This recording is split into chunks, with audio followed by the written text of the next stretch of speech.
Good morning, Grace Bible Church. Just want to read a little bit of Psalm 27 to you this morning and kind of direct your heart and your mind that way. It says, of David, "The Lord is my light and my salvation. Whom shall I fear? The Lord is the stronghold of my life. Of whom shall I be afraid? When evildoers assail me to eat up my flesh, my adversaries and foes, it is they who stumble and fall. Though an army encamp against me, my heart shall not fear. Though war rise against me, yet I will be confident. One thing I have asked of the Lord, that will I seek after, that I may dwell in the house of the Lord all the days of my life, to gaze on the beauty of the Lord and to inquire in his temple."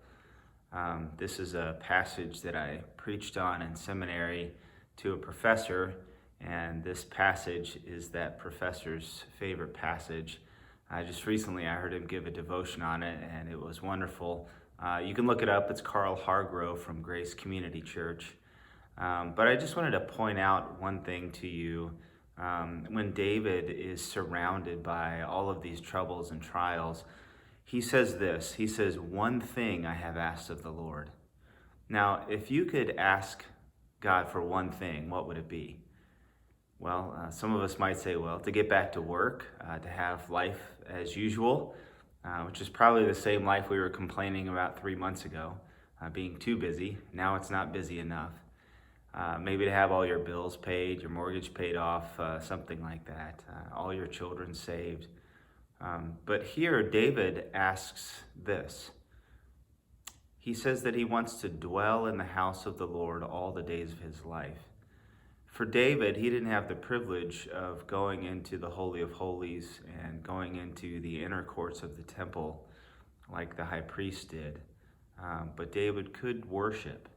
And what he wants to do is three things. First, he wants to seek after the Lord. And he says he's going to do that. No matter what's going on, no matter how the world and life is crumbling, no matter how much evil there is out there, David is going to seek after the Lord. The second thing that he wants to do is to dwell in the house of the Lord. So he doesn't just want to seek God with his life, which is what we should all be doing, but he also wants to spend time with God. And he says he wants to dwell in the house of the Lord all the days of my life, there in verse 4. Is that our pursuit? Is that our goal? Are we pursuing that goal now? Because nothing keeps us from that now except our own laziness and our own sin, to be with God. The third thing that David wants to do is to gaze upon the beauty of the Lord and to inquire in his temple. In other words, he doesn't just want to seek after God and to be in God's house. He wants to behold God. He wants to know God in a real way.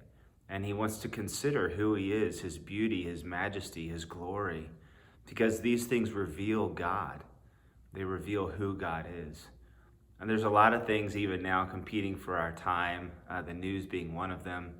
Maybe it's entertainment. Maybe you're on media devices constantly. Maybe you're always on media devices. I don't know. But for us, life has changed a lot. But what shouldn't change is our hunger and thirst for God and his word. So I just want to encourage you with that. Again, this is Psalm 27, verses 1 through 4. And in verse 4, David wants to seek after God. He wants to dwell with God. And he wants to behold God. He wants to gaze upon the beauty of the Lord. I hope that's your prayer and your desire today. And I'd encourage you in that. Just a heads up for the week.